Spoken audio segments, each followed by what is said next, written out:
श्री स्वामी समर्थ. जय जय स्वामी समर्थ. ओम श्री काल भैरवाय नमः. नमस्कार मंडळी, मी प्रदीप कुलकर्णी. 5 डिसेंबर 2023 रोजी कालाष्टमी म्हणजेच कालभैरव जयंती आहे. या दिवशी आपल्याला भगवान शंकरांचा 5वा अवतार कालभैरवनाथांची सेवा करायची आहे.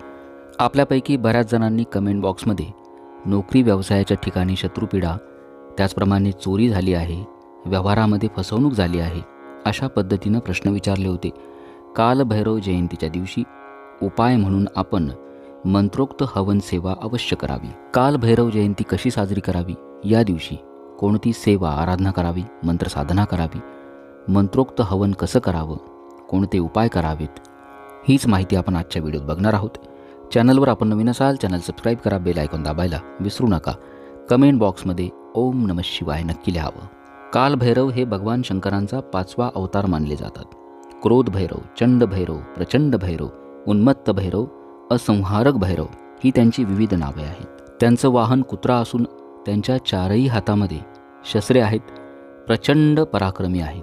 त्यांचं प्रथम दर्शनी रूप कुणाच्याही मनामध्ये भय उत्पन्न करेल आणि म्हणूनच जो कोणी मनोभावे कालभैरवनाथांची सेवा करतो, आराधना करतो, भूत, पिशाच, करणी, बाहेरच्या बाधा, वाईट शक्ती त्याच्या जवळही येत नाहीत. त्याला शत्रुपीडा कधीच होणार नाही. गर्वानं उन्मत्त झालेले ब्रह्मदेव स्वतःला सर्व शक्तिमान म्हणू लागले. त्यावेळी भगवान शंकरांना राग आला आणि त्यांनी आपला 5वा अवतार कालभैरव धारण केला. आपल्या त्रिशूळानं ब्रह्मदेवाचं 5वं मुख कालभैरवानं धडावेगळं केलं आणि कुत्र्यावरती आरूढ होऊन तिथून ते निघून गेले. अशा रीतीनं 5मुखी परमेश्वर म्हणून ओळखले जाणारे ब्रह्मदेव 4 मुखांचे बनले. हीच कालभैरवनाथांच्या उत्पत्तीची कथा मानली जाते. यावर्षी 5 डिसेंबर रोजी कालभैरव जयंती आहे. कालभैरव जयंतीच्या दिवशी कालभैरवनाथांची उपासना साधना केल्यानं मंत्र सिद्ध होतात. आपल्या घरातील नकारात्मकता दूर होते. ग्रहदोष, वास्तुदोष दूर होतात. आजार, आरोग्याच्या समस्या यांचं निवारण होतं. वाईट नजर, वाईट शक्तींपासून आपलं, आपल्या कुटुंबाचं, आपल्या घराचं संरक्षण होतं. नोकरी व्यवसायाच्या ठिकाणी किंवा आपल्या रोजच्या दैनंदिन जीवनामध्ये आपल्याला शत्रुपीडा जर असेल, त्या शत्रुपीडेचं देखील निवारण होईल. आणि म्हणूनच कालभैरव जयंतीच्या दिवशी 5 डिसेंबर रोजी आपल्याला शक्य होईल तितकी सेवा आपण अवश्य करावी. आता आपण बघूया कालभैरवांची पूजा कशी करावी. या दिवशी सकाळी लवकर उठावं, शुचिर्भूत व्हावं, शुभ्र वस्त्र असतील तर नक्की घालावीत किंवा नवीन कुठलंही वस्त्र घालावं. आपल्या जवळपास कालभैरवनाथांचं मंदिर असेल त्या ठिकाणी जाऊन त्यांचं दर्शन घ्या. कालभैरवांचं मंदिर नसेल, भगवान शंकरांच्या मंदिरात जा किंवा आपल्या घरी देखील आपण देवघरासमोर बसून कालभैरवनाथांचं स्मरण करावं. आपल्या जवळपास मंदिर असेल तर मंदिरामध्ये जाऊन कालभैरवनाथांना अख्खे उडीद, काळे तीळ, शेंदूर आणि एक नारळ अवश्य अर्पण करावा. ह्या वस्तू अर्पण करत असताना ओम श्री कालभैरवाय नमः हा मंत्र मनातल्या मनात म्हणायचा. तसंच या दिवशी आपल्या घरी आपल्याला काही सेवा करायच्या आहेत. कालभैरव अष्टक 11 वेळा या दिवशी अवश्य पठण करावं. ओम श्री कालभैरवाय नमः या मंत्राचं 1 माळ पठण करावं. श्री स्वामी समर्थ या मंत्राचं 1 माळ पठण करा. महामृत्युंजय मंत्र ओम त्र्यंबकम यजामहे सुगंधिम पुष्टिवर्धनम उर्वारुकमेव वंदनान मृत्युर्मोक्षी यमामृतात या मंत्राचं यथाशक्ती पठण करा. 11 वेळेला करा, 21 वेळा करा. 1 माळ केला तर खूप छान. त्याचप्रमाणे कालभैरवनाथांचा संकटनाशक मंत्र ओम हम शम नम गम कम सम खम महाकालभैरवाय नमः या मंत्राचं यथाशक्ती पठण करा. 11 वेळेला करा, 21 वेळेला करा. तसंच आपल्यावर जर एखादं संकट असेल, बालंट असेल, एखादी समस्या असेल ज्यामधून आपल्याला मार्गच सुचत नाही, अशा वेळेला कालभैरवनाथांचं स्मरण करून कालभैरव जयंतीच्या दिवशी सकाळी किंवा संध्याकाळी संकल्प करून आपण या सर्व मंत्रांचं पठण करा. कालभैरवनाथांना साकडं घालायचं, विनंती करायची की मला या संकटातून, या समस्यामधून बाहेर काढावं.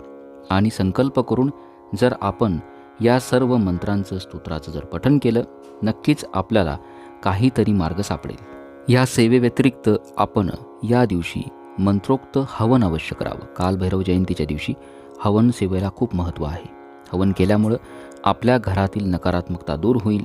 आपल्या घरामधील वास्तुदोष, ग्रहदोष निघून जातील आणि मी सुरुवातीलाच सांगितल्याप्रमाणे ज्यांची कुणाची एखाद्या व्यवहारामध्ये फसवणूक झाली असेल, कोणाकडे पैसे अडकलेले असतील, चोरी झाली असेल, नोकरी व्यवसायाच्या ठिकाणी त्रास होत असेल, अशांनी ही हवन सेवा कालभैरव जयंतीच्या दिवशी अवश्य करावी.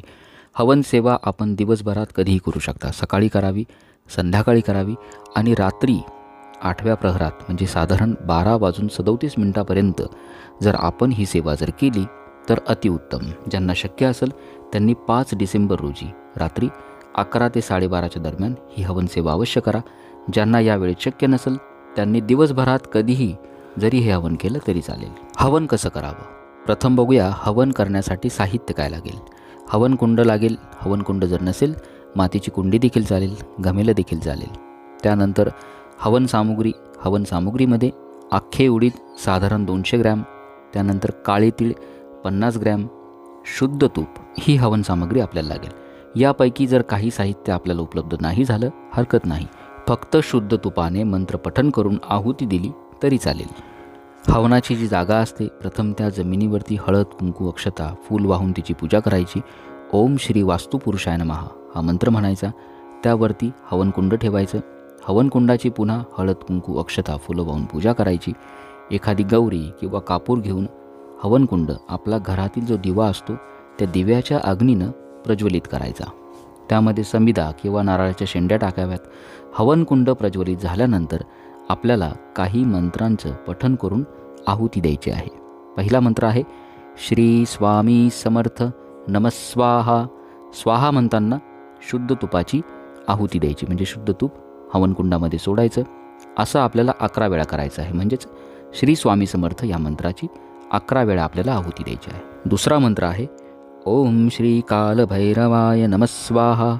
स्वाहा म्हणताना काळे तीळ आपल्याला 11 वेळा हवनकुंडामध्ये आहुती द्यायची आहे. म्हणजेच स्वाहा म्हणताना चिमूटभर काळे तीळ घ्यायचे आणि ते हवनकुंडामध्ये सोडून द्यायचे. असं आपल्याला 11 वेळा करायचं आहे. पुढील मंत्र आहे महामृत्युंजय मंत्र. ओम त्र्यंबकं यजामहे सुगंधिं पुष्टिवर्धनम् उर्वारुकमेव वंदनान् मृत्योर्मोक्षी यमामृतात् नमस्वाहा. स्वाहा म्हणताना अख्खे उडीद आपल्याला चिमूटभर उडीद घ्यायचे. स्वाहा म्हणताना हवनकुंडामध्ये सोडून द्यायचे. असं आपल्याला 21 वेळा करायचं आहे. 21 वेळा महामृत्युंजय मंत्र पठण करून अख्खे उडीद टाकून आहुती द्यायची. पुढील मंत्र आहे संकटनाशक कालभैरव मंत्र. ओम हम शम नम गम कम सम खम महाकालभैरवाय नमस्वाहा. स्वाहा म्हणताना पुन्हा काळे तीळ हवनकुंडामध्ये सोडून द्यायचे. असं आपल्याला 11 वेळेला किंवा 21 वेळा यथाशक्ती आपण या मंत्रांचं हवन करावं. कालभैरव अष्टकाचं देखील आपण हवन करू शकता. कालभैरव अष्टकाची एक ओवी म्हणायची. देवराज सेव्यमान पावनांग्रिपंकजं व्यालयज्ञसूत्रमीन्दुशेखरं कृपाकरं नारदादि योगिवृन्द वन्दितं दिगंबरं काशिकापुराधिनाथ कालभैरवं भजे नमस्वाहा. स्वाहा म्हणताना काळे तीळ किंवा शुद्ध तुपानं आहुती द्यायची. असं आपल्याला कालभैरव अष्टकाची प्रत्येक ओवी म्हणून शेवटी नमस्वाहा म्हणून शुद्ध तुपाने किंवा काळ्या तिळाची हवनकुंडामध्ये आहुती द्यायची. अशा पद्धतीनं हवन केल्यानंतर आपल्या घरातील नकारात्मकता दूर होईल. हवन झाल्यानंतर हवनकुंड तसंच शांत होऊन द्यायचं. दुसऱ्या दिवशी हवनकुंडाची राख जी असती ती आपल्या घराच्या आजूबाजूला पसरून टाकायची. त्यामुळं आपल्या घराचं वाईट शक्ती, शत्रुपीडा, चोर यापासून संरक्षण होतं. त्याचप्रमाणे कालभैरव जयंतीच्या दिवशी काही उपाय आपण अवश्य करावेत. आपल्या जवळपास कुठेही कुत्रा जर असेल कुत्र्याला या दिवशी चपाती अवश्य द्यावी. त्यामुळं शनिदेवाची कृपा होते, राहूचा अशुभ प्रभाव कमी होतो. त्याचप्रमाणे पिंपळाच्या झाडाखाली कुठल्याही तेलाचा दिवा लावावा. असं केल्यानं ग्रहदोष कमी होतील, वास्तुदोष कमी होईल. नक्कीच कालभैरवनाथांच्या कृपेने आपल्या सर्व मनोकामना पूर्ण व्हाव्यात, आपल्या संकटांचं समस्यांचं निवारण व्हावं हीच स्वामींच्या चरणी मी प्रार्थना करतो. ही माहिती जर आपल्याला आवडली असेल जास्तीत जास्त सेवेकऱ्यांपर्यंत पोहोचवा. आपल्या शंका असल्यास नक्की विचारा. हे हवन आपल्या घरी कालभैरव जयंतीच्या दिवशी अवश्य करावं. कमेंट बॉक्समध्ये ओम नमः शिवाय लिहायला विसरू नका. श्री स्वामी समर्थ. जय जय स्वामी समर्थ. ओम नमः शिवाय.